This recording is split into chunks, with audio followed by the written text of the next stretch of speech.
KBS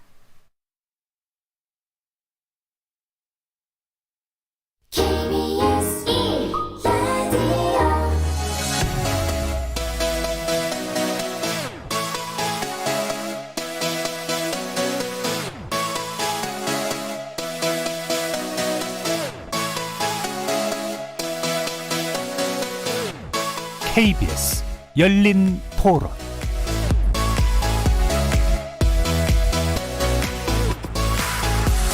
안녕하십니까. KBS 열린 토론 정준희입니다.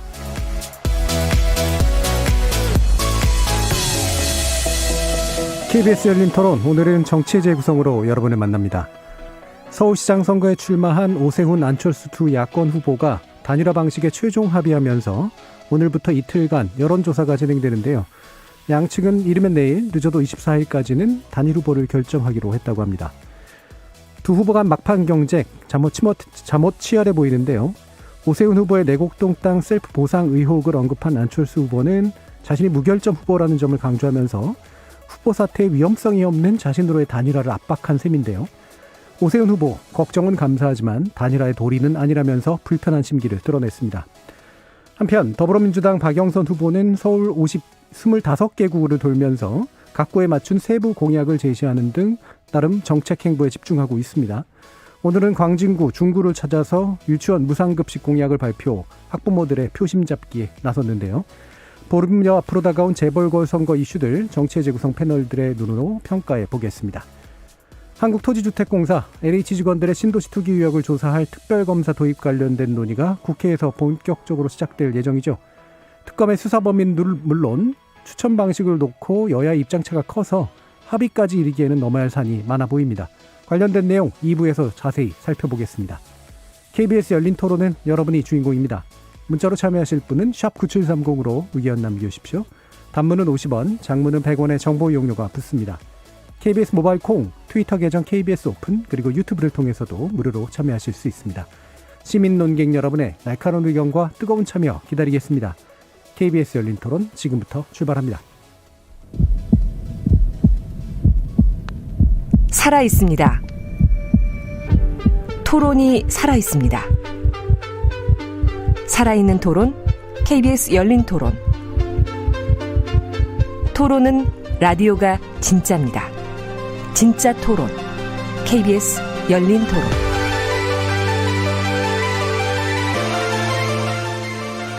정치를 보는 색다른 시선, 정치의 재구성, 함께해 주실 네 분의 논객 소개하겠습니다.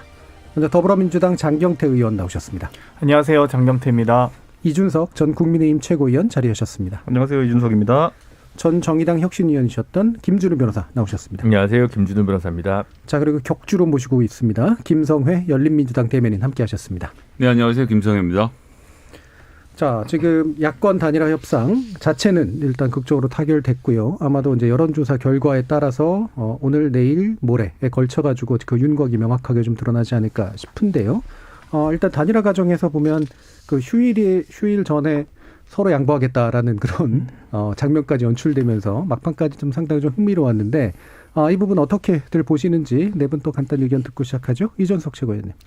먼저 단일화 과정에 있어가지고 이 정도 실랑이는 어떤 단일화에서든지 있었습니다. 과거에도 정몽준 노무현 단일화, 그때는 노무현 대통령의 통큰 결단으로 협상이 마무리되었던 적이 있고요. 과거에 박원순 안철수 단일화, 안철수 문재인 단일화 이런 것들은 나중에 한쪽이 포기하는 형태로 이제 진행되었지만은 사실 그래도 어쨌든 진통이 어느 정도 있는 협상이었습니다. 그리고 지금 저희가 한 협상이라는 거는 사실 최근에 여론조사 추이가 LH 건이나 이런 것 때문에 여권에 좀 불리한 상황 속에서 새로운 돌발 변수들이 생긴 지점이 있어서 다소 이제 협상이 길어진 것이 아닌가 이런 생각을 하고 무엇보다도 안철수 후보가 선점 효과라고 할까요? 일찍 출마 선언했던 효과와 그리고 오세훈 후보의 상승세가 맞부딪혀가지고 그 시점을 놓고도 미묘하게 이제 좀 다툼이 있었던 걸로 이해하시면 될 것 같습니다. 근데 이거는 지금까지 유불리를 놓고 누구나 할 수 있는 그런 경쟁이었다면은 오늘 이제 내일까지 진행되는 여론조사는 사실 오차 범위 내로 예상되는 만큼 사실 제가 통계적으로 유의미한 어떤 조사 결과는 아닙니다. 예를 들어 어떤 후보와 어떤 후보의 격차가 1%, 2% 이렇게 난다고 하면은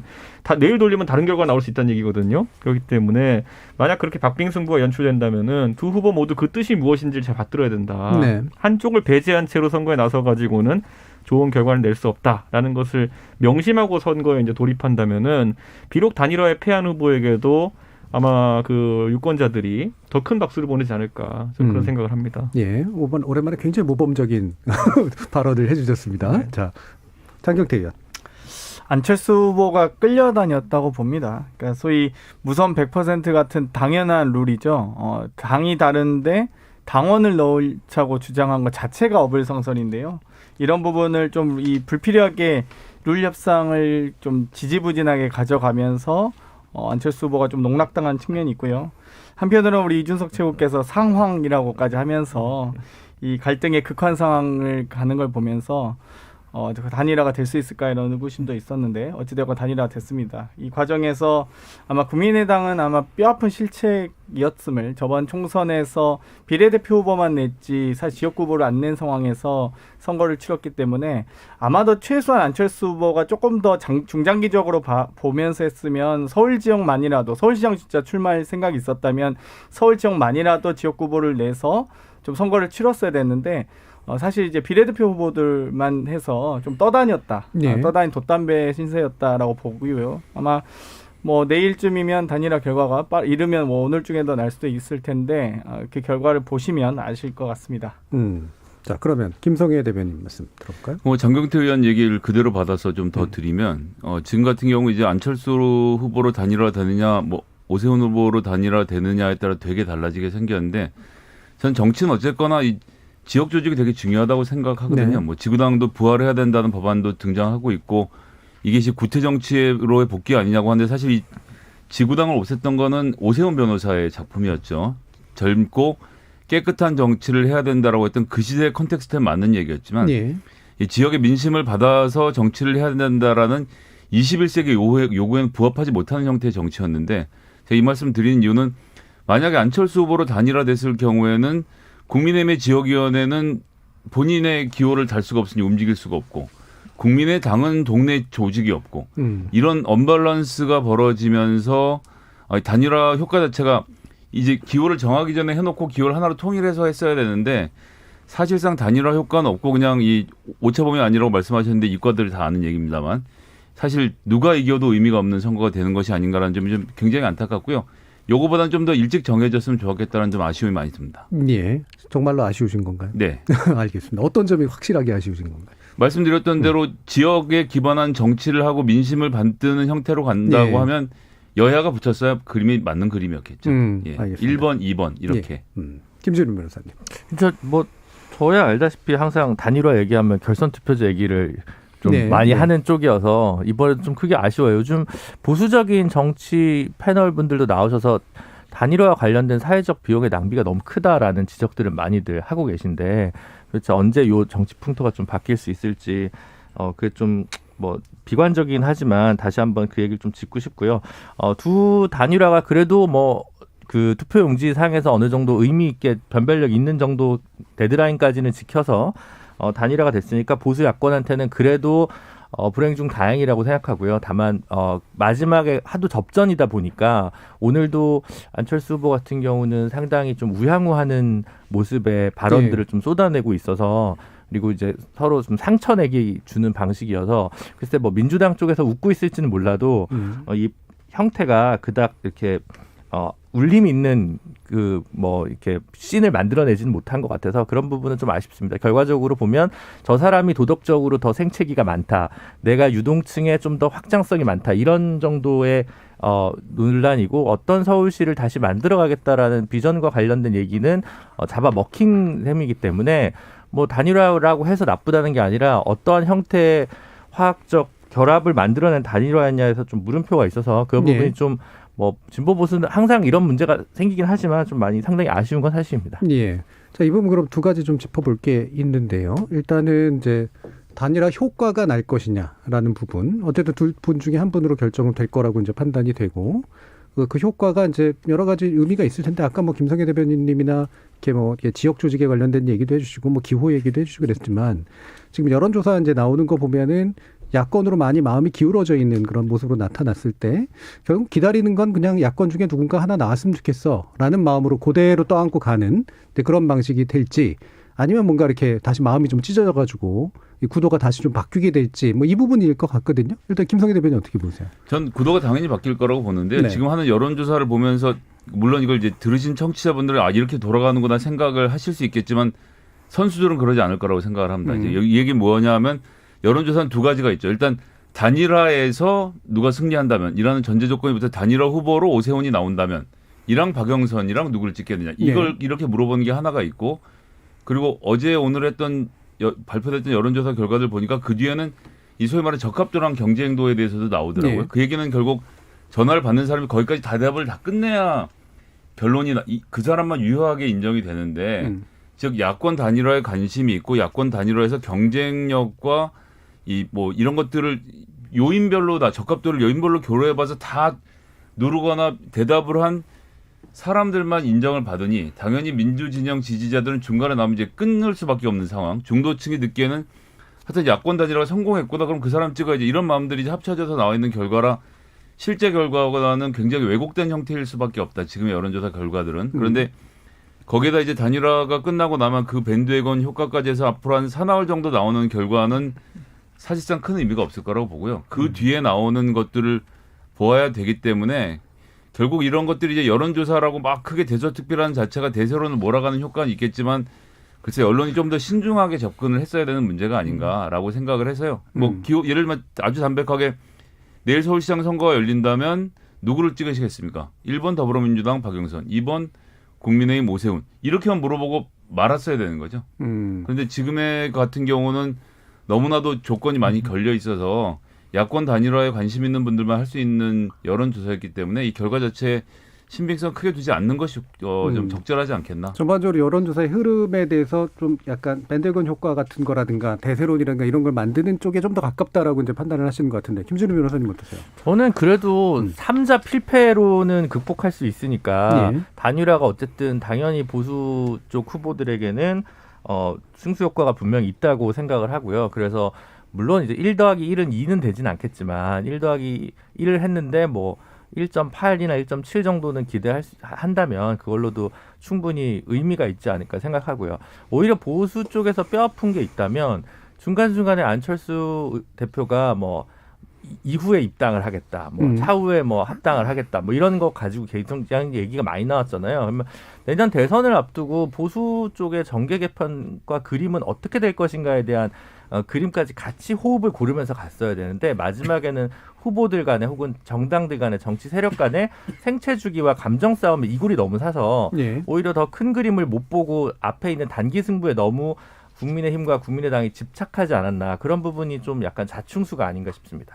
만약 그래서 1+1이 2가 혹은 1.8이 못 된다면 바로 그 지점 때문에 생겨나는 불협화음이랄까 그 후과가 아닐까 싶습니다. 예. 그 뒤에 이제 이후에 진폭이 얼마나 클지 작을지는 뭐 약간의 견해 차이는 정도는 있긴 있으나 진폭은 있을 거다라고 일단 보시는 쪽이 좀 더 가까운 것 같은데 예, 이준석 최고위원. 저는 이제 제가 그러니까 서울시장 선거가 끝나기 전까지는 야권 내 어떤 세력 재편 이런 것들을 최대한 언급 안 하려고 하는 것이 예. 유권자분들께서 제밥에 관심 있는 것처럼 보실 수 있어가지고 언급 안 하려고 하지만은 마침 지난주에 있었던 일을 하나 언급하자면은 사실 안철수 대표 측의 역정을 드는 모양새로 김문수, 김무성, 이재호 저희 당의 원로분들께서 정론관에 서셨거든요. 저는 사실 이게 의미하는 게 크다라고 봤던 게 이분들이 평소에는 뭐 아주 친한 게 아닌 걸로 저는 알고 있습니다. 정치적으로도 다른 길을 걸어오신 분들이고 거기에 홍준표 대표까지 더해가지고 근데 이분들이 입을 모아가지고 반 김종인 정선을 형성하셨거든요. 저는 이거는 앞으로 상당히 좀 의미가 있을 것이다 이렇게 보는 것이 김종인 그 비대위원장이 지금까지 취임한 이로 약 1년 가까이 결국에는 당의 중도화를 추구해왔고 실제로 아까 언급했던 원로분들이 의견을 내는 통로를 많이 차단해온 것이 사실이거든요. 그러니까 그분들이 불만을 가지는 것은 인지상정이지만은 이제 이번 선거에 사실 성적표를 받아들기 전에 이분들이 먼저 행동을 하신 겁니다. 그렇죠. 과거에 후단협 비슷한 행동이었죠. 그러니까 이게 옳은 건지 아닌지 왜냐하면 지금 저도 지금 선거 캠프에 뛰고 있지만은 이런 경우는 드문 게 당내 경선이 끝나면은 보통 당의 모든 자원을 합쳐가지고 우리 후보를 밀기 위해 노력합니다. 그런데 지금 오히려 안철수 후보를 지원하는 듯한 모양새를 세우는 이제 당내 인사들이 있거든요. 네. 저는 이게 상당히 이례적인 상황이고 이게 그래서 상대 국민들한테 안 좋은 모습을 비춰줄 수 있는 요소가 있다. 저는 이렇게 봐서 저도 여기까지만 언급하겠습니다만은 어쨌든 교통 정리는 한번 필요할 것으로 보인다. 왜냐하면은 지금 사실 김종인 노선이 뭐냐 했을 때는 처음에 김종인 위원장이 들어와가지고 과거와의 단절을 이야기하고 광주에 가서 무릎 꿇은 거 기억하실 거고요. 그 외에 여러 가지 당내에 문제가 되는 발언을 한 인사들을 쳐내는 과정 이런 것들을 많이 했던 거거든요. 근데 이게 만약에 속된 말로 되돌리기 한다면은 롤백을 한다 그러면은 과거와 다르게 선거를 앞두고 누군가서 5.18이 폭동이라 그러고 또 이런 모양새를 갈 거냐. 그걸 우려한 그 당원들도 있거든요. 그래서 이 노선 갈등은 이번 선거의 결과에 따라 가지고 한쪽에 힘을 실어주는 모양새가 나올 것이다. 저는 이렇게 봅니다. 듣고 보니까 안철수 후보가 예전에 민주당이랑 하실 때도 이 민주당의 개혁에 반대했던 어르신들이 많이 또 안철수 후보 편에 섰던 적이 있는데 똑같은 패턴이 반복되네요. 저는 박지원, 정대철 이런 분들이 어쨌든 안철수 대표에게 부족했던 그 임계 질량을 만들어주기 위해 가지고 정치적 행동을 같이 하셨던 것처럼 안철수 대표가 제가 봤을 땐 차선 변경 이제 완전히 해가지고요. 맨 오른쪽 차선에 계세요. 더 이상 오른쪽 가기 힘들어 보이는데 그 상황에서 임계 질량을 만들어주는 그런 정치 세력이 아까 제가 언급했던 원로분들이라면은 그럼 한 차선 더 갈 수도 있겠네요. 오른쪽으로. 그거는 갓길인데요. 차선 별로 안 남아 있는 것 같은데. 인도로 침범할 수가 없으니까. 그럼 갓길이고 옆에 농수로인데 이제 어디까지 가는지 이게. 자, 이게 국민의당 쪽이 안 나오셔가지고 제가 이제 뭐라고 이렇게 할 수는 없고. 국민의 최고위원님 죄송합니다. 예, 원희님이 안철수 후보가 주장한 무결점이 어떤 의미인지 궁금하네요. 결점 없는 인간이 세상에 있을까요? 제가 보기에 안 후보는 장점도 없어 보입니다라고 부정적 의견 주셨는데 제가 이거 먼저 읽어드린 이유가 지금 이렇게 이제 다시 장경태 의원께 여쭐 텐데 오늘 이제 나름대로 이제 이기 위한 발언이었겠죠. 그다음에 약간 또 우파 유튜버들 이렇게 해서 가서 이제 어필하는 그런 모습 같은 게 이제 더 표를 많이 끌어오고 싶어하는 그런 마음일 텐데 이게 이제 이후에 어떤 다른 안 좋은 요인으로 작동하지 않을까라고 하는 그런 우려도 좀 아마 있을 것 같아서 견해를 좀 여쭤볼게요. 예, 장경태 의원님. 일단 많은 언론들에서 민주당이 오세훈을 때리는 이유에 대해서 안철수 후보가 되는 게 유리해서가 아니냐라는 뭐 이 추측들을 하시던데요. 사실 전혀 그렇지는 않습니다. 오히려 오세훈 후보가 10년 전에 시장을 했기 때문에 오히려 깔 게 많고요. 안철수 후보는 10년간 한 게 없기 때문에 깔 게 없습니다. 그냥 딱 그 차이밖에 없다는 말씀드리고요. 사실 단일화라는 건 잘 까시네요. 그런데 단일화라는 건 승부보다 중요한 게 연대거든요. 사실. 그러니까 핵심은 안철수 후보와 김종인 대표가 같이 유세차에 탈 수 있을 것이냐 이걸 보여줘야 되는데 소위 이 단일화 과정에서 이긴 안철수 후보가 시장 후보로서 입당하는 것과 진 안철수 전 의원이 국민의힘이 입당하는 것과는 완전 다를 겁니다. 그렇기 때문에 제가 보기에는 이 김종인 대표와 안철수 후보의 이 같이 유세차를 타고 다니실 수 있을지 뭐 한두 번 만나서 그냥 악수하는 정도로 끝나서는 안 되고요. 이 진정한 의미의 단일화라는 건 아마 그런 걸 말씀드리는 게 아닌가 이렇게 생각이 듭니다. 예. 저는 정치적으로 그 단일화에서 있었던 일을 생각해 보면은 정몽준 대표께서 유력 대권 주자였다가 좀 어려운 길을 걸으신 게 그 전날 밤에 노무현 대통령과의 단일화가 틀어지면서 사실 단일화가 노무현 대통령과의 단일화가 틀어진 게 아니고 본인이 틀은 거죠. 그러니까요. 그렇게 하면서 어쨌든 본인이 만약에 계속 단일화 스탠스를 유지하고 도왔다 그러면은 사실 이런 표현이 적절하지만 총리 안 주고 배겼겠습니까? 근데 그런 정도의 상황으로 인식하고 있었던 상황인데 지금 시점에서도 보면 안철수 대표도 예전에 문재인 대통령과의 단일화 상황에서 뭐 선거 과정에 도왔던 건 있지만 선거 당일날 미국으로 출국하면서 약간 좀 관계가 틀어지는 면이 있었거든요. 그렇기 때문에 이번에는 아마 안철수 대표가 그걸 떠올리면은 굉장히 열심히 도울 걸로 저는 예상하고 있습니다. 왜냐하면 안철수 대표 입장에서도 아까 말했던 것처럼 왼쪽에 갔다 오른쪽까지 끝까지 차선 변경을 했기 때문에 여기서 만약 자리를 잡지 못한다면은 안철수 대표 입장에서는 진짜 갓길에 농수로까지 가야 되는 상황이 올 수도 있기 때문에 저는 여기서 탄탄하게 세력을 구축하려면은 단일화에 대한 국민들의 열망을 담는 것은 선거 열심히 돕는 것이거든요. 이것은 뭐 오세훈 후보도 마찬가지입니다. 만약 단일화 진다 그러면은 여기서 사심 없는 모습을 보여줘야지만이 다음 행보가 열릴 것이다 이렇게 보기 때문에 시너지는 걱정 안 해도 된다 이렇게 근데 봅니다. 잘 아시겠지만 당이 다르기 때문에 기호를 표시할 수 없습니다. 잘 아시겠지만 그렇기 때문에 실제 이제 안철수 후보가 진짜 진정 의미의 단일화를 하기 위해서는 소위 기호 2번을 이렇게 손가락질하고 다니시려면 입당을 하셔야 되는데 과연 그 입당이 화학적으로 가능하겠느냐를 말씀드린 거예요. 네. 예. 자, 9804님이 야권 단일화 성사 과정을 보면서 여당 지지자로서 국민들의 관심을 모았다는 점이 부러웠습니다. 여당 지지자로서 부러웠다는 말씀이시죠. 이슈몰이는 성공하시는 듯 박영선 후보 좋은 공약들이 많은데 상대적으로 부각이 안 되는 듯해 아쉽습니다라는 의견 주셨고요. 택사님은 180석을 만들어줘도 적폐청산을 못하는 여당 이번 선거는 쉽지 않을 듯합니다.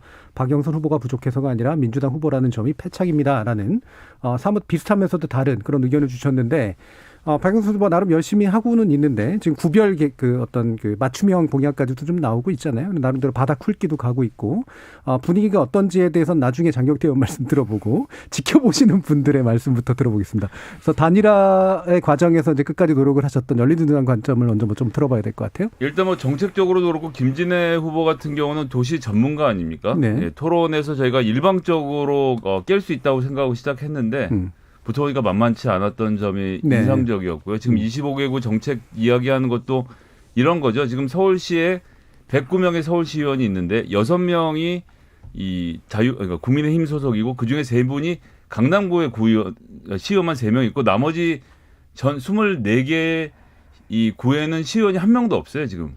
그래서 시별로 시에 대한 정책, 시가 할 수 있는 정책에 대해서 만들 수 있는 사람이 없는 거죠. 그런 점에 있어서 박영선 후보가 강점을 가지고 가는 구마다 정책을 내놓는데 사실 뭐 저희도 지금 여기서 토론을 하고 있습니다만 언론 이 문제 관심이 없거든요. 그러니까 정책적으로 선거를 해야 된다라고 후보를 공격한 다음에 후보가 정책적인 행보를 하면 보도를 안 해줘요. 그리고 단일화가 3% 차냐 2% 차냐 3시에 뭘 뒤집었냐 이거는 이 시분별로 이 보도를 해줘서 스포츠 중계를 하는 것처럼 해버리고 있거든요. 해설은 할 생각을 하지 않고.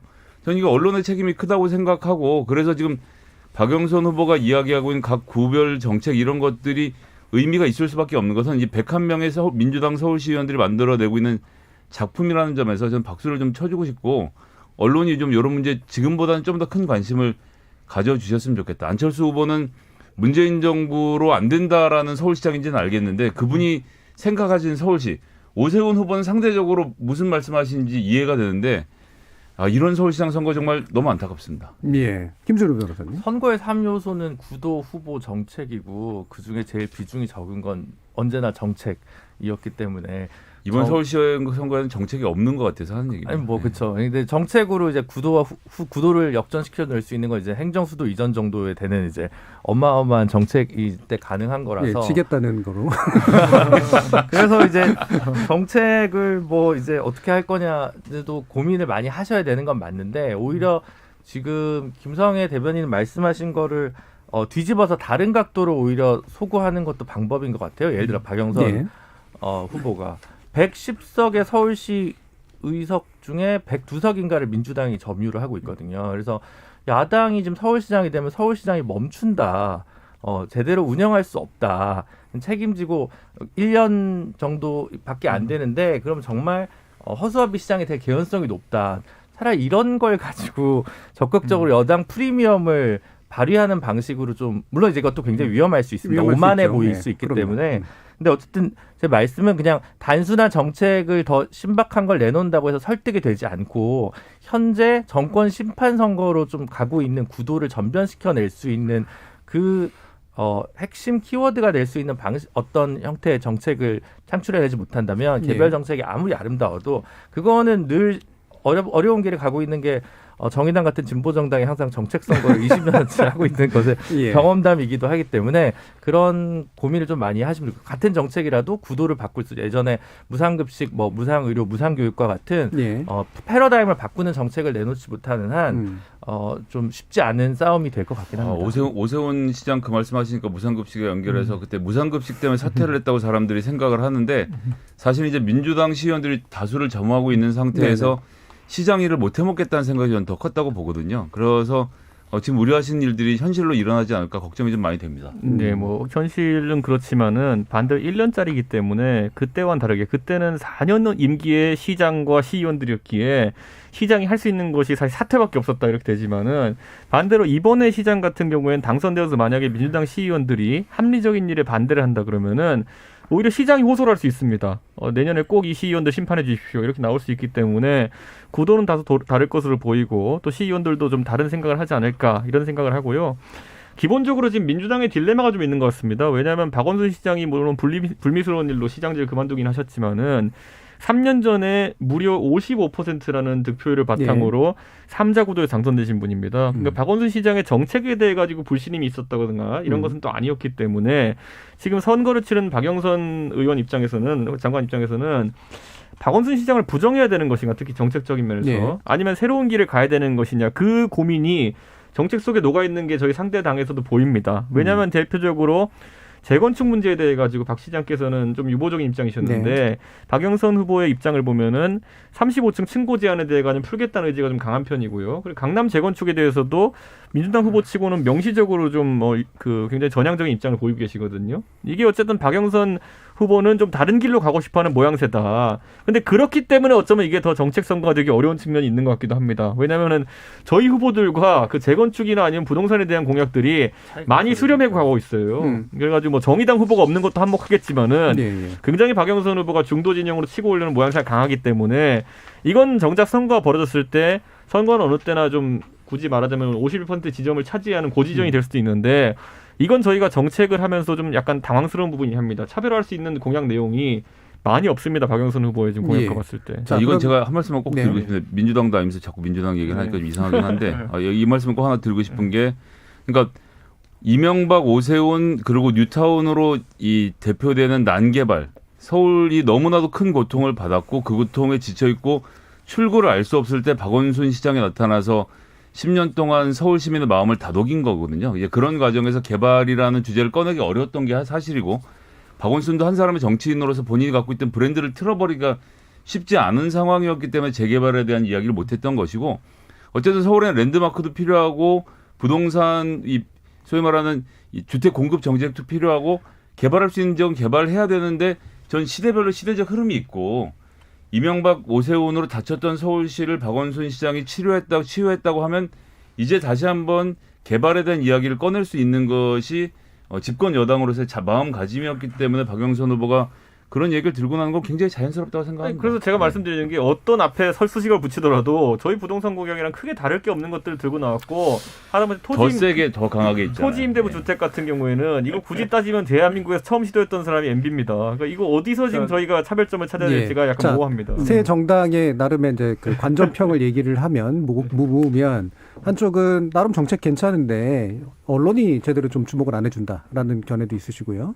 그다음에 정책 그거 가지고는 패러다임을 바꿀 수 있는 이미지가 안 만들어진다라는 견해도 있으시고 그와 유사한 맥락에서 사실은 정책적 측면에서 보면 결국은 그 국민의힘과 또는 야당 쪽과 여당 쪽이 그렇게까지 구별될 수 있겠느냐 현재 상황이라고 하는 게 자 이런 얘기로 좀 해주셨네요. 자 창경태 의원님. 일단 4년 시장과 1년 시장의 차이는 엄청나게 크죠. 사실 1년 시장 4년이라서 사퇴고 1년이라서 사퇴밖에 없나. 오히려 1년 시장이 할 수 있는 게 제가 보기엔 사퇴밖에 없는 것 같아요. 그래서 당시 오세훈 시장의 사퇴는 소위 화풀이 사퇴라고밖에 생각이 들지 않고요. 오히려 이번에 야당이 같은 경우 여소야대 상황에서 시의회와 구청 등이 여소야대 상황에서 야당의 시장이 되면 할 게 없는 시장으로 전락할 가능성이 높거든요. 이미 예산 편성도 다 돼 있는 상황이고요. 시청의 인사도 다 이미 되어 있는 상황입니다. 또 기관장 인사도 다 되어 있는 상황인데 고작 인사해봐야 한 6개월 정도 하다가 시장 또 바뀌면 그만해야 되는 정말 이 좀 안정적이지 않은 상황에서의 시정이기 때문에 정말 오히려 허송세월 1년이 될 수 있다 이렇게 생각이 들고요. 오히려 이 박원순 시장과 혹은 이 현재 박영선 후보의 부동산 공약은 저는 같다고 얘기하시는데 완전 다릅니다. 소위 그 전에 이명박 오세훈 시장 때 당시에는 시멘트 도시였죠. 아주 빼곡히 쌓인. 그 당시에 여러 가지 층고 제한이나 영종률 건폐율 할 것 없이 다 혜택 줘가면서 이 정말 햇빛도 볼 수 없는 그런 도시를 만들어 가다가 그나마 박원순 시장 때부터 이 정원과 주차장 그리고 둘레길들을 만들면서 지금 여러 지역에 가보시면 이 각종 산에 둘레길도 있고요. 최대한 정원을 보존하기 위해서 노력하고 있고요. 과거 같으면 정원 안 만들 겁니다. 바로 그냥 재개발했겠죠.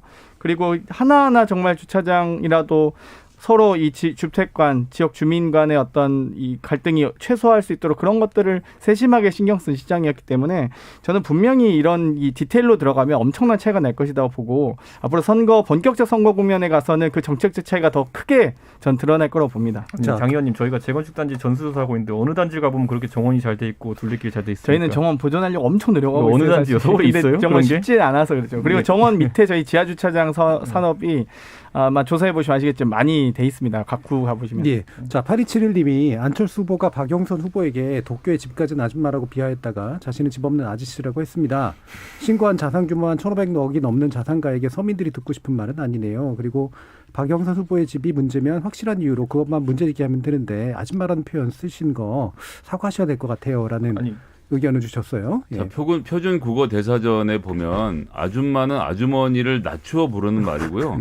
아저씨는 그 호칭 그대로입니다. 네. 그래서 아저씨의 동급은 아주머니고요. 아줌마가 등장하지 않고요. 게다가 아직도 21세기인데 여성이라는 성을 부여해서 상대방에 대한 멸칭을 사용하는 것, 이거 자체는 피해갈 길이 없는 거죠. 복부인이나 뭐 이런 이미지를 심어주고 싶었던 건데 안철수 후보가 깨끗하게 사과하면 될 일을 요즘 정치가 제일 못하는 게 사과입니다. 오세훈 후보도 마찬가지로 내곡동 문제 제처가 이랬지만 지분은 8분의 1이고 죄송합니다 한마디 하고 나갔으면 이 문제로 여기까지 고생하지 않았을 텐데 그것도 그렇고 이 안철수 후보 이 발언 자체도 잘못됐지만 정말 죄송합니다라고 얘기했으면 되는데 이 전국의 수많은 여성 유권자들에게 나는 아저씨다. 이게 무슨 그러니까 국어 사전을 좀 읽어보셨으면 좋겠어요. 네. 저는 이게 사실 공교롭게도 이번 서울시장 선거에서 뭐 후보로 활동하시다가 이제 뭐 등록까지는 안 하셨는데 이혜훈 의원도 비슷한 발언 하신 적이 있어요. 이혜훈 의원도 집 없는 전세 사는 그런 사람이다라고 네네. 했다가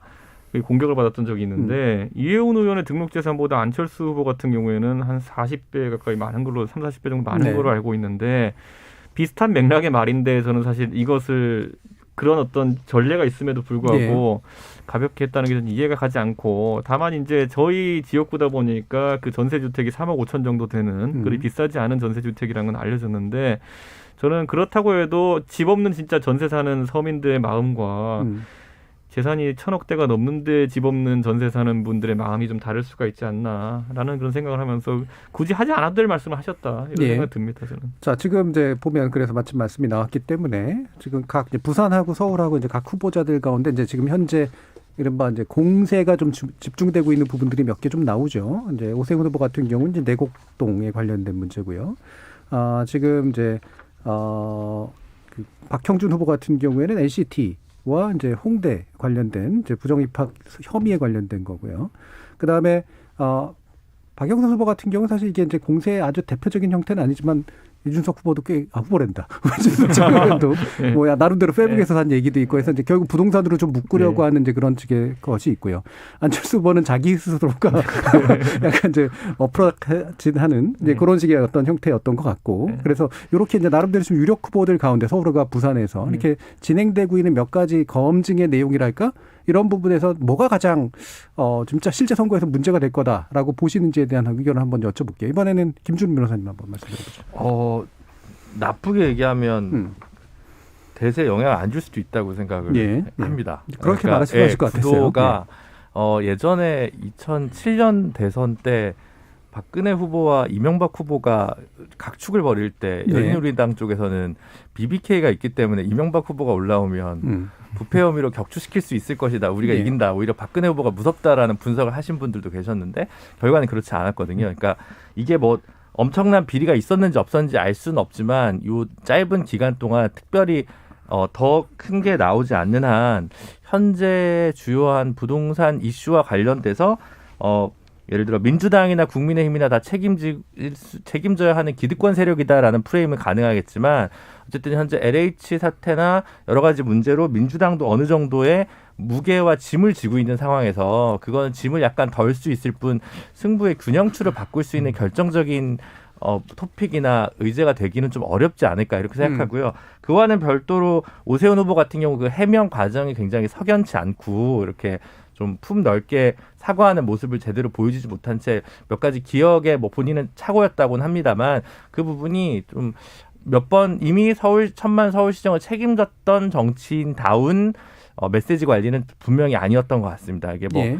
그런 부분은 굉장히 유감스럽다고 생각하고요. 박형준 후보 거는 조금 더 뭐 조사를 할까, 언론에 뭐 보도를 할까 이런 게 좀 있어야 되니까 좀 더 지켜봐야 될 텐데, 역으로 보면 가덕도에서 LCT로 넘어왔는데 김영춘 전 장관의 존재감이 거기서 확 올라가지 않는 것만 봐도 이게 좀 그 이슈만으로 승패를 가늠하기 좀 어렵지 않나 싶습니다. 예. 옳고 그름을 떠나서요. 예, 그럼 이렇게 말씀 들어보면 이 건 자체의 무게라기보다는 그 건이 수용되는, 이제 유권자들의 마음에 수용되는 방식인데 별로 큰 미동은 보이지 않는다. 다만 그거에 대해 대처하는 방식에서 뭔가 약간의 파열구가 나올 수 있을지 모르겠으나 아직까지는 그리 커 보이지 않는다라는 말씀이시잖아요. 김성애 대변인. 저는 일단 오세훈, 박형준 후보 두 분 다 뭐 보수 진영에선 굉장히 이미지도 좋으시고 말씀도 잘하시고 TV 등을 통해서 알려진 대표적인 엘리트 그룹 아닙니까? 대화가 될 수 있겠다라는 예. 어떤 기대가 있는 정치인들이 검증 과정에서 보이는 태도는 또 지극히 실망스럽다는 말씀을 먼저 드리고 싶고요. 특히나 오늘 또 이제 뭐 김은혜 대변인 나와서 그게 아니었다라는 해명을 하는데, 이게 자꾸 뭐 디테일한 얘기로 들어가면 재미가 없긴 하지만 어쨌든 중앙도시계획위원회에서 내놓은 서류를 보면서 뭐 얘기를 하시는데, 이것 오늘 그래서 노무현 정부에서 추진한 내곡동 사업이다라고 말을 하는데, 이거 완전 경광부회인 게 제안을 SH가 하기 전엔 시작이 안 되거든요. 예. 그리고 이 소위 말하는 중앙도시계획위원회를 지나간 다음에 환경부에서 거부를 해서 사전 환경성 평가에서 2007년 6월에 부결이 됩니다. 그걸로 끝난 일이었는데, 이것이 2009년에 다시 된 것은 누가 어떻게 말을 하더라도, 저는 그래서 여기서 정말 우리가 정말 물어야 될 질문은, 오세훈 후보가 그러면 본인 처의 8분의 1의 한 3, 4억 정도의 배상을 받으려고 이 그린벨트 사업을 했겠느냐. 무리죠, 그렇게 말하기. 네. 근데 오히려 저는 이 주변의 땅을 갖고 있었던 이명박 대통령의 형 이상득 씨의 땅, 그리고 이명박 대통령의 내곡동 사저를 포함해서 내곡동 일대에 왜 보금자리니 임대주택이니 이런 걸 들고 와서 그린벨트를 흔들려고 했을까? 이명박 시장의 그림은 무엇이었고, 그 이명박 시장이 대통령으로 간 다음에 오세훈 시장에게 어떤 부탁을, 어떤 지시를 했을까? 그런 것들이 어떤 과정을 거쳐서 서울의 마지막 남아있는 그린벨트이자 개발 요층지인, 그리고 그들의 친인척이 땅을 갖고 있었던 내곡동 개발로 이어졌을까라는 질문을 놓고 그 질문에 대한 답을 구하는 과정으로 검증을 해야 되는 문제라고 생각을 해요. 그런 측면에서 오세훈 후보의 대답은 대단히 부적절했다. 본인이 정말 그렇게 됐다라고 하면 처의 문제를 사과를 하고 넘어갔어야 된다고 생각하고요. 박형준 후보가 뭐 지금 말씀하신 대로 마찬가지인데요. 이게 박형준 후보에게 주어진 의혹 두 가지는 굉장히 쉬운 게, 홍대 문제는 간단합니다. 본인의 딸이 입시를 본 적이 없다고 했으니 홍대에선 서류를 준비해뒀다고 하니 본인의 딸의 서류를 공개해도 좋습니다. 그러니까 이름은 공개 안 해도 됩니다. 입시에 응했는지 안 했는지만 공개해 주십시오라고 요청하면 되고요. 그다음 LCT 문제는 최초 문양자가 두 분 다 계약을 해서 그 박형준 씨 후보의 부인의 자녀분들이 집을 산 거잖아요. 그럼 최초 계약자가 누구였고 누구한테 샀는지만 공개하시면 됩니다. 그런데 이렇게 간단한 절차를 하지 않은 채 상대의 주장을 네거티브라고만 몰아가는 것은 글쎄요, 너무 안타깝네요. 자, 이준석 최고요. 저는 뭐 내곡동 땅 문제에 있어가지고는요, 그 땅이 이제 많은 국민들이 아실 겁니다. 그 오세훈 시장과 그 시장 후보와 그리고 그 배우자가 61년생이거든요. 8살일 때 상속받은 땅이고요. 상속 지분이 이제 8분의 1입니다. 민주당이 이제 금액을 부풀리기 위해 가지고 일가가 무슨 36억 보상받았다 이렇게 얘기하는데, 오세훈 후보의 처가 상속받은 지분은 그의 8분의 1에 해당하는 4억 원 정도의 이제 지분이고요. 저는 이제 그 땅에 대해 가지고 오늘도 저희가 자료를 공개했습니다만은, 노무현 정부 때부터 사실상 이런 지구 계획을 이제 그 건교부에서 만들어 가지고 공표를 했던 상황이라서요. 자, 저희가 봤을 때는 이제 이런 겁니다. 공직자가 거기에 있어서 재산권에 있어 가지고 이해 충돌이 있으려면요, 그 지구에 땅이 지정된 것에 편입시키려는 노력을 했던지, 아니면은 거기서 빼내려는 노력했던지 두 가지입니다. 재산에 네. 영향 줄 수 있는 것은. 하지만 그와 상관없이 입시 조건상 노무현 정부의 건교부에서 거기가 적절한 곳이다. 나중에 이명박 정부도 비슷한 판단을 했죠. 왜냐하면 저희가 기본적으로 임대주택이나 그 보금자리 주택을 공급하면서 강남의 실수요를 전환시키기 위해서 강남 인근에 좋은 땅을 마련해가지고 공공주택을 공급하는 것은, 그러면 지도 펼쳐놓고 보면 땅은 몇 군데 없습니다. 그러다 보니까 자연적으로 선정된 과정이라 보는 것이 맞는데, 거기서 이제 민주당이 이야기하는 것은 그것이 진짜 국장 정결이었겠느냐 이런 것에 대한 지적일 텐데요. 그 부분은 민주당이 합리적인 의혹을 더 제기하면은 파볼 수는 있겠다 이런 생각이 들고요. 저는 기본적으로 뭐 이런 부동산에 대한 의혹들 뭐 계속 제기하다 보니까 박영선 후보에 대한 부분도 아까 저희가 지적할 수밖에 없다 했는데 저희가 오늘 제기한 의혹은 박영선 후보가 2009년에 그 일본 주택을 매입해가지고 2월달에 올해 2월달에 처분했다고 밝혔는데요. 저희가 등기부등본을 떼보니까 2009년부터 2020년까지 거주한 기록이 없습니다. 오히려 다른 곳에 거주한 기록이 있는데 그렇다고 한다면 그동안 세를 준 것이 아니냐. 그러면은 투자 목적이 아니었나라는 이제 의혹이 새로 이제 등기부등본으로 확인된 거거든요. 이거는 네. 그러다 보니까 이게 사실 어쩌다 일본까지 번져가지고 이렇게 된지 모르겠지만은 성실하게 아까 뭐 박형준 후보나 아니면은 오세훈 후보에게 그런 답할 의무가 있다고 한다면은 도대체 왜 일본에 2009년부터 주택을 사가지고 10년간 거주하지도 않으면서 이렇게 보유해 왔는지 예. 이런 것들은 해명할 필요가 있다.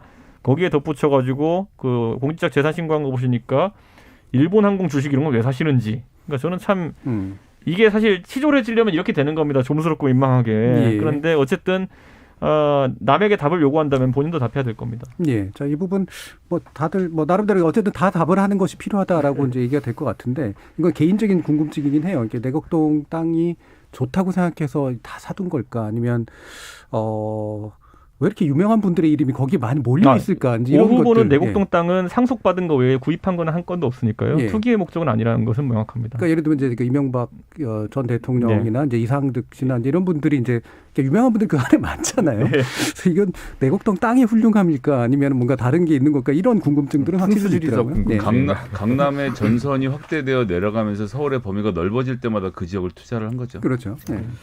자, 그러면 네, LH 직원이 좀도둑이면 저는 오세훈, 박형준 후보는 소도둑이라고 보는데요. 사실 방금 뭐 일가 뭐 천은 4억밖에 안 된다고 하셨는데 아니 가족 아니면 비리가 아닙니까? 제가 보기에는 제가 이번 LCT 조사하면서 느낀 건 너무나 차명과 지인 투자가 너무 많습니다, 사실. 오히려 자기 명의로 가지고 계신 분들은 오히려 차라리 떳떳하고 당당한 분들이 오히려 많고 그래서 저는 이런 비리들이 좀 더 잘 밝혀졌으면 좋겠다 이런 말씀 드리고 싶고요. 오세훈 후보 같은 경우는 사실 지금 이 자기가 상속받았기 때문에 또 투기가 아니다. 저는 오히려 더 나쁘죠. 결정권이 있는 시장이 자기 일가가 소유한 땅에 대해서 지구단위 계획을 변경하여서 서울시에 신청이 있어야지만 그러니까 중앙도시계획위원회를 갈 수 있습니다. 중계위라고 하는데요. 이런 것들을 그 심의위원회를 국토부가 자발적으로 갈 수 있는 것도 아니고요. 해당 이 서울시 도시계획위원회의 권한을 가진 서울시가 요청에 의해서 국토부가 하게 되고 100만 원 정도로 이 소위 수용 가격이 이 논의가 되었는데 270만 원 정도로 높이된 부분이고요. 당시 주택국장 전결을 했다고 하는데요. 이거는 오늘 폭로가 됐습니다. 서울시 의회에서 해당 이 주택국장이 오세훈 시장에게 보고했다라고 시외 속기록을 찾았어요. 그래서 몰랐다 이거는 정말 말이 안 됩니다. 자기 일가 친척들이 있는 이 땅에 대해서 몰랐다고 한 것도 거짓이었고 또 이 36억이나 달하는 엄청난 지구단위 계획을 2009년에 정확히 이 승인을 받게 되는 소위 이명박 정부 당시에 승인을 받게 되는 점들은 모두가 다 확인된 사안이고요. 박형준 후보 LCT 같은 경우는 사실 너무 많은데 그냥 딱 결론적으로 말씀드리면 홍대 입시는 본인이 그냥 신청하면 됩니다. 네. 본인이 지원 여부를 확인하시면 되고 저도 지금 자료 요구 해놨는데 홍대에서 계속 차일피를 안 주고 있거든요. 홍대가 정말로 진실로 이런 부분에 대해서 명확하게 하시기 위해서는 이건 완전히 허위사실이기 때문에 뭐 지원을 했는데 안 했다고 하신 거는 완전 허위사실이기 때문에 정확하게 이 선거 전에 진실을 밝혀주셔야 된다 말씀드리고 싶고 부인과 딸도 구매하신 게 정상적 절차라고 했어요. 이게 정말 말이 안 되는 게 정상적 절차를 아들에게 정말 싼 어떤 분양권 가격으로 1억이나 되는 프리미엄을 사실상 아들에게 어떻게 보면 중요하라고 볼 수 있는 정도였고요. 2015년 10월 28일 이 당시 분양권이 처음으로 거래되는 그 시점에 아들이 그 분양권을 구입하신데요. 저희도 지금 국회의원들도 최초 분양자들을 몰라서 자료 요구하고 있고 부동산원 해운대구청에 자료 요구하고 있는 마당에 민간인이 최초 분양자를 찾아서 구매한 겁니다. 이거는 분양권을 실제로 대행하고 있는 분들이 이 특혜나 이 결탁이 없으면 거의 불가능하다고 보기 때문에 네. 저는 이 부분은 지금 부산시경에서 오늘도 여러 이제 참고인들 조사를 들어갔는데요. 간 걸로 알고 있는데요. 아무튼 철저하게 해서 이 LCT 건 같은 경우는 현재 LCT 이 사장도 이 동지상고 영포라인 이명박 전 대통령의 이 영포라인이라고 하는 고등학교 선후배로 밝혀지고 있는데 아무튼 이런 부분에 대해서 엄청나게 이 큰 단위의 이 계획들 아직도 LCT가 끝난 게 아닙니다. LCT 이제 레지던스와 아파트만 분양됐고요. 여기에 있는 호텔, 워터파크, 센터, 컨셉 시설들 여러 뭐 지금 소위 많은 상가 분양부터 해서 여러 가지 이권이 지금 다 싸우고 있는 과정이기 예. 때문에 저는 철저히 규명해야 된다. 지금 LCT 오히려 주민들께서는 이 엘리베이터 문이 안 닫힌다고 해요. 하도 부실 공사를 해서 하도 예. 빼먹은 돈이 많아서 그래서 저는 이 부분은 좀 정확하게 해야 된다고 봅니다. 예, 그 부분은 좀 그럼 뒤에서 특검 얘기하면서 다시 한번 아마 못하신 말씀들이 좀 있긴 할 테니까 좀 나눠보도록 하고요. 문자 좀 소개 좀 해드리고 입으로 넘어가야 될 텐데 5391님이 내곡동이 문제가 아니라 지금 현 정부는 지금 부동산 문제나 잘 푸십시오. 딴소리 하지 말고 대통령과 여당 지지율 하락하는 데는 다 이유가 있습니다라는 의견 주셨고요. 4185님은 조국 전 장관 청문회 때는 표창장 하나 가지고 온 나라가 난리였는데 박형주 후보는 입시 비리, 부동산 특혜 비리, 블랙리스트 사주 비리 이런 의혹 받고 있는데 상대적으로 왜 이렇게 조용한가요? 좀 이해가 안 돼서 문자 보냅니다라는 말씀도 주셨습니다. 혹시라도 이해를 시켜주실 분이 있으면 나중에 2부 때 말씀 주시면 되겠습니다.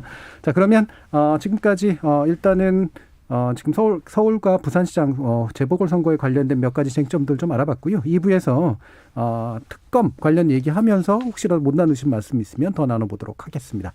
지금 여러분께서는 KBS 열린 토론과 함께하고 계십니다. 토론이 세상을 바꿀 수는 없습니다. 하지만 토론 없이 바꿀 수 있는 세상은 어디에도 없습니다.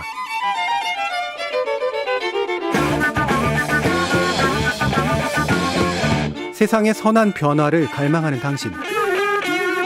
정답이 아니라 질문의 힘을 믿는 당신. 우리 KBS 열린 토론에서 만납시다.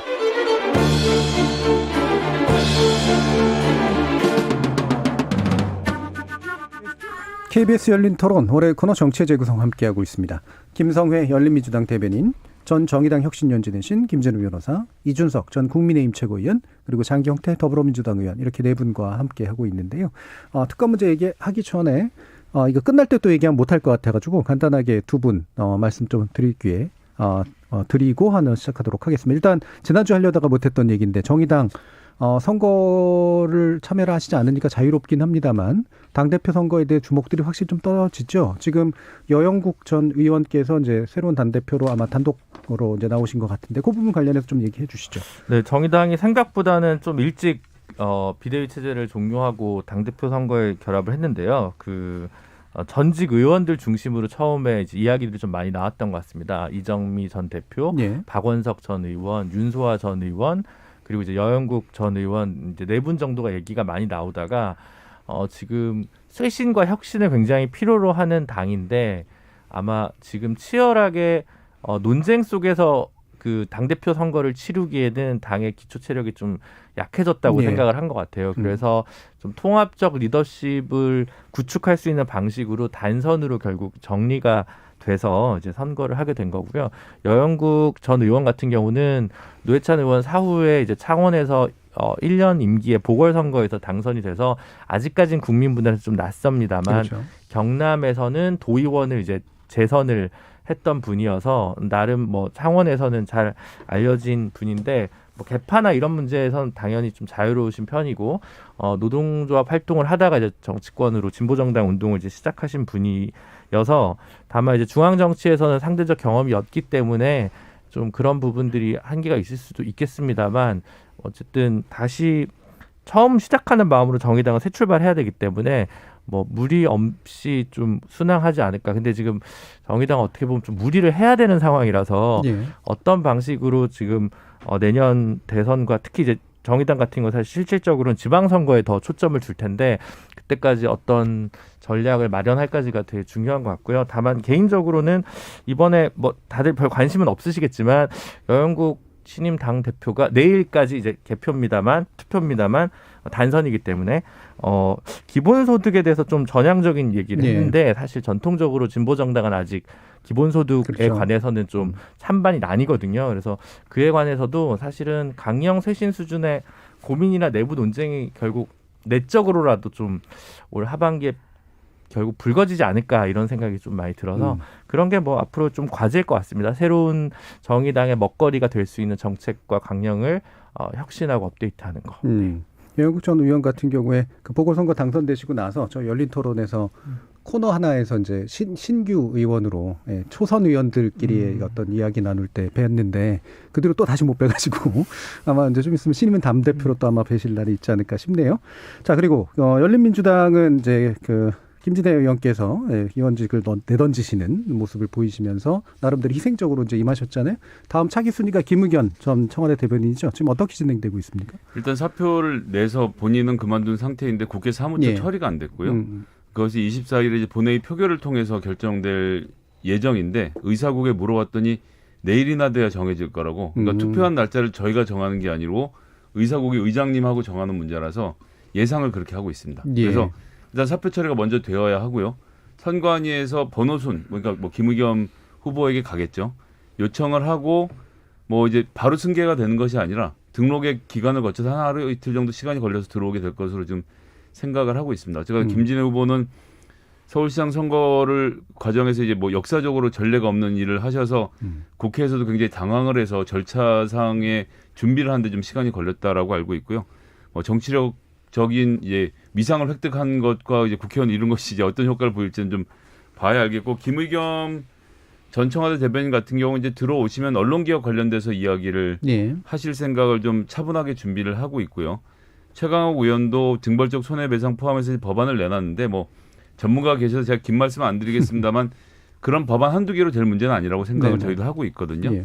좀 꾸준한 준비와 노력이 필요한데 그런 점에 있어서 언론의 눈치를 보지 않는 김의겸 대변인의 활동을 좀 기대해 보려고 합니다. 예, 알겠습니다. 뭐 이 부분에 대해서 다른 두 분의 코멘트를 듣지는 않고요. 바로 또 이제 특검 얘기로 넘어가죠. 시간이 많이 남진 않았으니까요.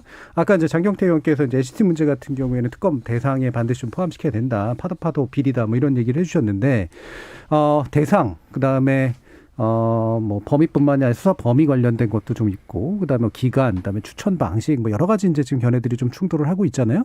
이 부분은 일단은 우리 법조계 유일한 인사이신 김준우 변호사 말씀 듣고 두 당의 의견 한번 들어볼게요. 김준우 변호사. 정말 이상한 일입니다.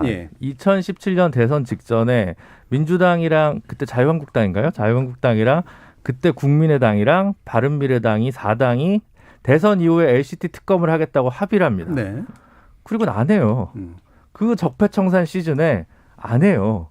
그리고는 그냥 검찰이 수사를 해서 현기환 전 정무수석인가요? 랑 배덕광 전 해운대구 국회의원 2명 구속되고 나머지 뭐 고위급 몇 명 수사하다가 정리되고 그 희대 그 부산의 유명한 개발업자 시행업자인 그 이영복 씨가 이제 구속되고 징역 6년인가 받는 것으로 LCT와 관련된 모든 문제는 덮였습니다. 그래서 상식적으로 사실 좀 이해가 안 가는 상황이었고요. 여러 가지 뭐 생각이 좀 많았었죠. 그때 LCT 특검을 왜 안 하냐라고 하면 갑자기 드루킹 특검까지 생겼고 특검이 2개나 있는데 특검을 3개나 할 수 있느냐 뭐 이런 얘기도 있었고, 일각에서는 그 과정에서 부산 지역에서 근무했던 전현직 검사나 법원장 뭐 이런 그 법 쪽에도 상당히 연루돼 있고 어디까지 튈지 몰라서 모두에게 부담이었다라는 이야기도 있고요. 그래서 항상 이 문제를 가지고 그때 가장 이권이나 이런 문제에서 좀 자유로울 것 같은 그러나 가장 큰 정보망이셨던 박지원 의원께서는 그 후로도 꾸준히 이 문제를 가지고 드문드문 얘기를 했었거든요. 그러다가 이제서야 이 문제가 나오니까 하면 뭔가는 나오겠지만 그 시간을 다 골든타임을 놓쳤기 때문에 사실 특검을 한다고 해서 얼만큼 기소가 되고 유죄가 나오고 증거가 밝혀질지, 그리고 이영복이라는 시행업자라는 분이 사실은 90년대 2000년대 초반에도 한번 감옥 갔다 오신 분이에요. 근데 이분이 그때도 엄청난 묵비를 해서 관계자들이 아무도 안 다쳤다는 거거든요. 그래서 과연 실체 규명이 될 수 있는지, 그래서 이것을 덮은 것은 사실은 검찰, 민주당, 뭐 국민의힘 아무도 자유로울 수 없는 사태인데 이걸 이제 다시 얘기하는 부분에서 저는 상당히 좀 의아한 부분이 많습니다. 예. 지금 원래는 이제 특검은 LH 대상으로 이제 특검이 합의가 된 건데 당연히 야당 쪽에서는 할 거 먼저 하자라고 하는 그런 견해신 거잖아요. 지금 이 논의를 어떻게 우리가 좀 이해하는 게 필요하다고 생각하세요? 보통 특검이라 그러면 뭐 저희가 예상되는 인력이나 아니면 이런 구조가 있습니다. 그렇기 때문에 특검 수사팀이 예를 들어 60명 규모, 80명 규모 이렇게 펼쳐진다 하더라도 그게 과연 이렇게 제기된 모든 의혹들을 검증할 만한 규모가 될 수 있을까 저는 좀 부족하다 봅니다. 그렇기 때문에 저는 지금 계속 이제 보면 여야가 경쟁적으로 이 자꾸 범위를 늘려나가려고 하는데 우선 국민적으로 굉장히 관심 받고 있는 현재 진행형인 LH 투기에 대해 가지고 집중하는 것이 옳다. 그래서 조영 대표께서도 자꾸 이걸 확장시키는 발언을 하시는데 저는 이렇게 되면 저희 야당도 진정성을 좀 의심받을 수 있다. 그래서 LH에 대해 가지고 명확한 성과가 나오도록 우선 강제하는 것이 중요하다. 거기서 만약에 특검이 충분한 수사력이나 아니면 중립성이 있음을 이게 입증한다면요. 국민들이 열망으로 인해 가지고 알아서 그 다음 단계에 대해서 특검이라든지 다른 수사를 진행하자는 여론이 생길 겁니다. 그럼 그때 그 여론을 받아서 하면 되는 것이고 제가 항상 비유를 이렇게 하는데 문제집 여러 권 펼치고 1단원, 2단원만 계속 공부한다고 성적 안 오릅니다. 그런 경우 있어요. 보면은 수학 공부할 때 맨날 집합과 명제만 공부하는 친구들이 있는데 저는 한 문제집이라도 처음부터 끝까지 다 풀면은 그게 실력이 된다 이렇게 보고 저는 지금 LH에 대해 가지고 국민들이 관심 있는 사안에 대해서 빨리 성과를 내도록 집중하는 것이 옳다 이렇게 봅니다. 예, 장경태 의원. 오히려 LH 같은 경우는 권력형 비리는 아닙니다. 그러니까 구조적이고 또 개인적 비리인데요. 사실 LH가 토지 관리도 하고 주택 사업 시행도 하고 이런 이 두 개의 토공과 주공을 합치면서 이명박 정부 당시 경영 효율화라는 이유로 2009년에 합치거든요. 이러면서 여러 가지 이제 발생하는 문제점들이 있었는데 거기에 극단으로 치닫은 결과다라고 보고 오히려 LCT 같은 경우가 이제 권력형 비리라고 보이는데요.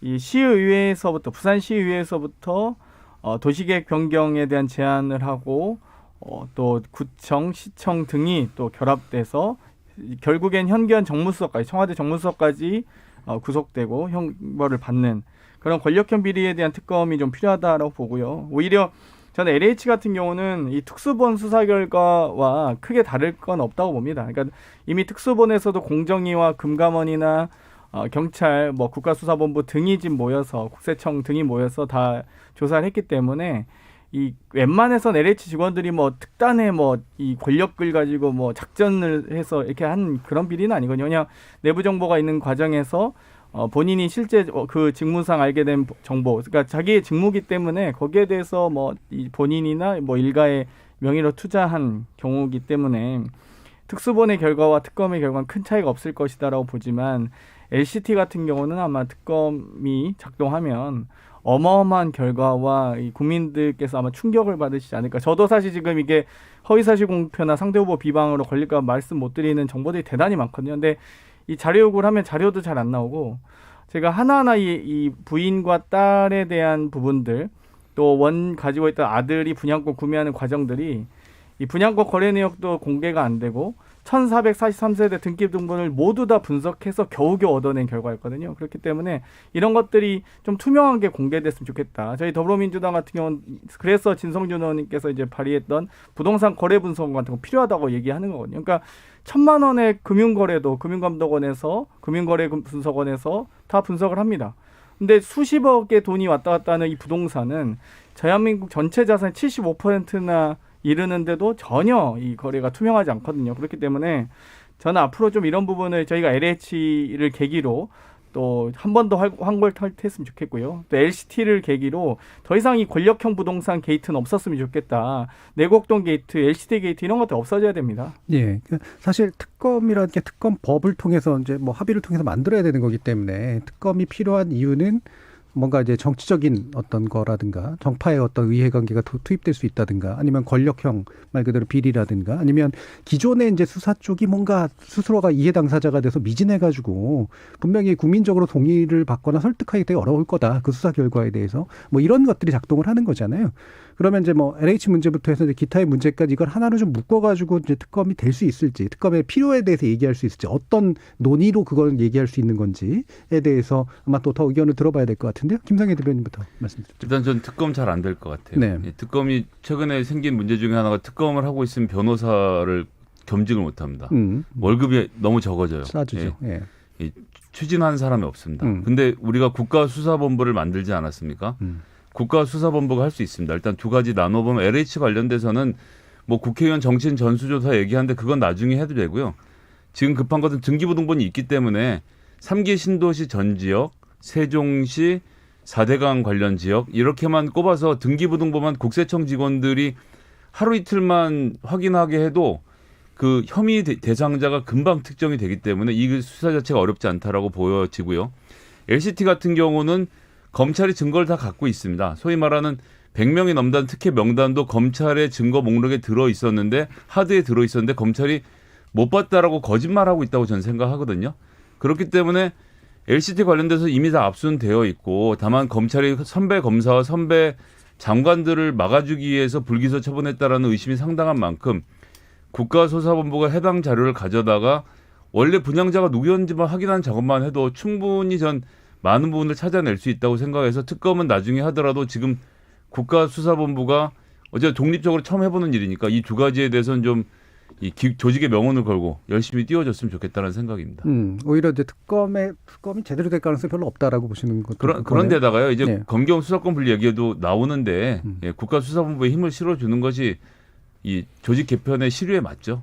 특수본 이상의 결과는 안 나올 겁니다. 예. 특검해도. 네. 지금 4185님이 국회 특검 대상 놓고 다투면서 시간 끌지 않았으면 합니다. 특검은 여야 가리지 말고 의심스러웠다면 철저히 수사해야 됩니다라고 의견 주셨는데 아까도 제가 말씀드렸지만 그나마 특검이라고 하는 것들을 거치면 그래도 사회적으로 그래 뭐 할 것까지 다 해봤어라고 하는 게 이제 되는데 그 전에 이제 자꾸 불신 때문에 그렇잖아요. 이게 누구가 여기서 움직이고 누구가 여기서 움직이고 그러면 이 불신을 해소할 수 있는 방법 다른 방법이 있거나 아니면 특검을 해소하는 수밖에 없는 이 상태에서 과연 여야 정치권이 뭘 해결할 수 있을 것인가라는 문제일 것 같아요. 저는 근데 이제 특검이라고 하면은 저희가 성공한 특검보다는 실패한 특검이 더 많습니다. 네. 근데 실패한 특검의 전형이 뭐냐면은 특검을 이끄는 특별검사를 실질적으로 여당이나 대통령 쪽에서 임명했을 경우에는 특검이 임명된다 하더라도 그 결과에 대해 가지고 사실 부족하다고 느끼는 사람이 많았습니다. 네. 이례적으로 성공했던 특검이라면 저희가 기억하고 있는 국정농단 때 그 박근혜 대통령과 청와대 권력을 수사했던 그 특검이었을 텐데 그때는 실질적으로 국민 여론이 거셌기 때문에 야당 측에 그 당시 야당 측에서 민주당과 국민의당이 추천했던 박영수 특검이 사실상 이제 임명되면서 윤석열, 한동훈 등의 우리가 이름을 아는 검사들이 활동할 공간이 생겼던 것이거든요. 저는 그렇다면은 그래서 그때 사실 굉장히 특검의 성과랄까요? 수사의 결과물이 많았던 것인데 이번에도 만약에 여권이 의혹을 해소하길 바란다고 한다면요. 지금 어쨌든 권력을 잡고 있는 곳은 민주당 아니겠습니까? 민주당과 대통령께서 실질적인 특검 임명권을 행사하면은 사람들이 잘 믿질 않을 겁니다. 그렇기 때문에 과거 새누리당이 국정농단 사태에 있어가지고 실질적인 특검 임명권을 야권에 줬던 것처럼 저희 당이 특별검사를 추천하려 그러면은 저도 뭐 아까 여러 가지 이유로 인해 가지고 좋은 분들이 올지는 그 다음 문제겠습니다만은 적어도 야당이 나중에 이의 제기를 하기는 어려운 상황이 되는 겁니다. 예. 그렇기 때문에 진짜 장 의원 말씀하신 대로 결과물에 클 차이가 없을 것이다라는 자신감이 있다면은 특별검사의 추천권을 야당에게 실질적으로 행사하도록 하는 것도 답이다 이렇게 봅니다. 그렇게 하기엔 LCT에 이 국민의힘 연루자들이 너무 많지 않으세요? 저는 그래서 LH건만 저는 그래서 얘기하시는 LH건에 대해서 거죠. 빨리 네. 클리어를 하고 네. 거기서 성과가 좋으면 저는 당연히 자연스럽게 다른 부동산에 대해서도 특검을 적용하자는 얘기가 나올 겁니다. 예. 그럼 그러니까- LCT는 여권 추천인가요?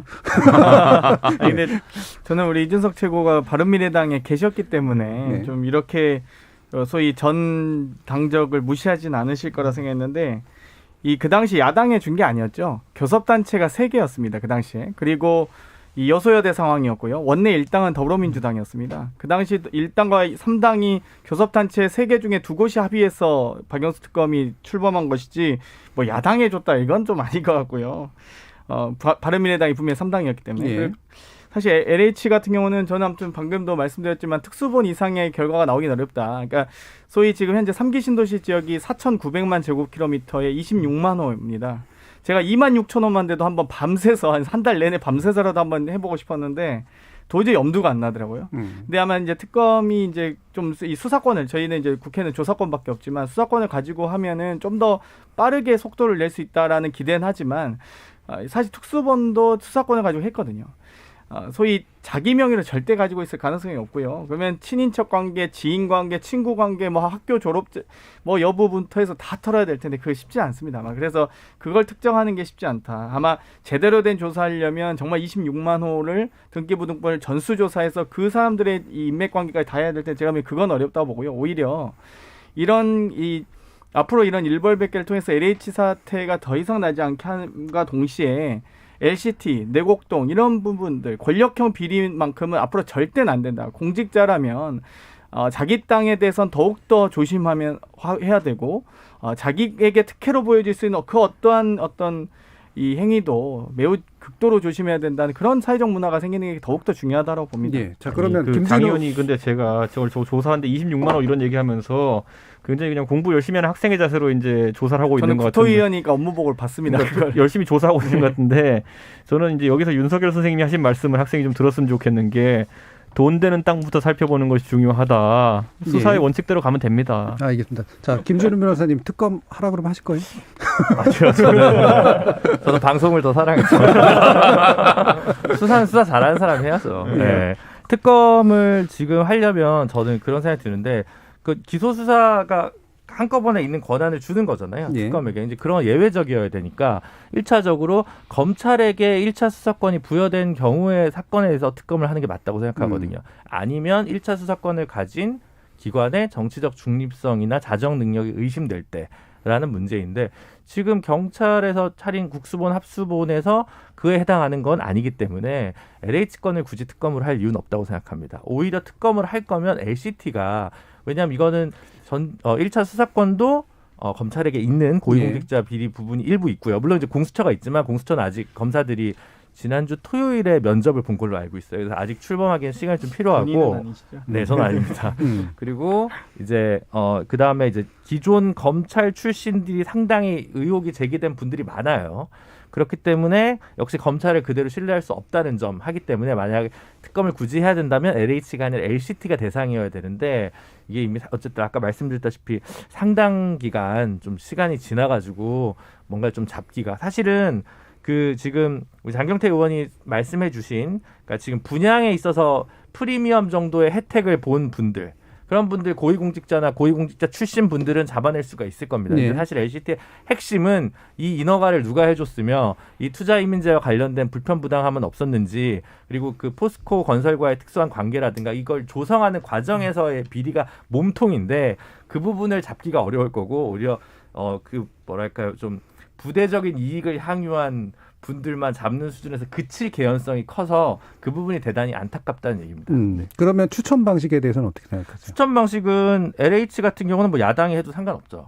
근데 이제 LCT 같은 경우는 전직 야당 출신 정치인 분들이 실제로 구속도 2분이나 되셨기 때문에 그거를 경력과 커리어 그러니까 레코드를 생각해봤을 때 야당 국민의힘에다가 그 추천권을 그대로 온전하게 부여하기 좀 어렵지 않을까 싶습니다. 특별수사본부 한동훈 어떻습니까? 자, 그러면 김성현 대변인께서 2주마다 한 번씩 나오시니까 마지막 1분 정도 발언하시면 될 것 같습니다. 예, 저도 뭐 LCT 문제는 이렇게 넘어가서 안 된다고 생각을 합니다. 특히나 관련자들에 대해서 고발 조치를 했는데 2명을 제외하고 21명을 3일 남겨놓고 이 성명불상으로 처리했다는 것 자체가 있을 수 없는 일이고요. 여기다 더구나 법무부의 지정에서 외국인들이 영주권까지 주는 등 평소에 있을 수 없던 혜택이 너무나도 많이 있지 않았습니까? 이 문제에 대해서는 전 뭐 특검은 모르겠고 국가수사본부가 반드시 파헤쳐야 된다고 생각하고 지금 있는 증거들만 가지고도 알리면 국민들이 분노하실 거라고 생각합니다. 그 문제에 대해서는 뭐 이 여야를 가리지 말고 이번에 발본색원 꼭 했으면 좋겠습니다. 알겠습니다. 자, KBS 열린 토론 월요일 코너 정치의 재구성은 그럼 이것으로 모두 마무리하겠습니다. 오늘 토론 함께해 주신 장경태 더불어민주당 의원, 이준석 전 국민의힘 최고위원, 그리고 전 정의당 혁신위원이셨던 김준우 변호사, 그리고 격주로 뵙고 있는 김성애 열린민주당 대변인 네 분 모두 수고하셨습니다. 감사합니다. 감사합니다.